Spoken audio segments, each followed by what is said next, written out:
దేశ ప్రజలకు దీపావళి ముందుగానే వచ్చింది. ఇంత పెద్ద ఎత్తున ట్యాక్సులు తగ్గిస్తారని ఎవరూ ఊహించలేదు.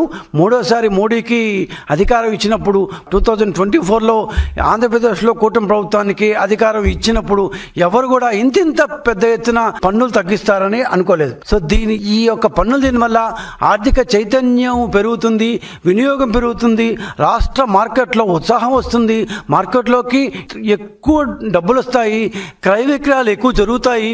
ఎక్కువ క్రయ విక్రయాలు జరిగితే ఆటోమేటిక్గా గవర్నమెంట్కి సంపద వస్తుంది. గవర్నమెంట్ సంపద వస్తే ఆటోమేటిక్గా దాని మళ్ళా సంక్షేమ రంగం మీద ఖర్చు పెట్టడానికి వీలవుతుంది. సో మన రాష్ట్రం సంబంధించినంత వరకు ఈ జిఎస్టీ మార్పులు ఏదైతే ఉన్నాయో నిన్న మొన్న వచ్చినవి, ఇవన్నీ ఉపాధి అవకాశాలు పెంచేలా, వ్యాపార వాతావరణాన్ని మెరుగుపరిచేలా, ప్రజల జీవితాన్ని సుఖవంతం సులభతరం చేసేలా ఉన్నాయని ఖచ్చితంగా చెప్పొచ్చు. రాష్ట్ర ప్రజల యొక్క జీవన ప్రమాణ శైలిని మెరుగుపరచాలన్న చంద్రబాబు నాయుడు గారు ఫస్ట్ నుంచి దాని పర్ క్యాపిటల్ ఇన్కమ్ని పెంచాలి, ఒక్కొక్కరి యొక్క జీవన శైలి దాన్ని పెరగాలి, దానికోసం P4 లాంటి కార్యక్రమం తేవాలి అని సతదా ప్రయత్నిస్తున్న ఈ యొక్క తరుణంలో ఈ జిఎస్టీ సంస్కరణలు మనకెంతో ఉపయోగపడుతున్నాయి. సో ఆంధ్రప్రదేశ్కి కొత్త జిఎస్టీ చాలా బాగా ఉపయోగపడుతుంది.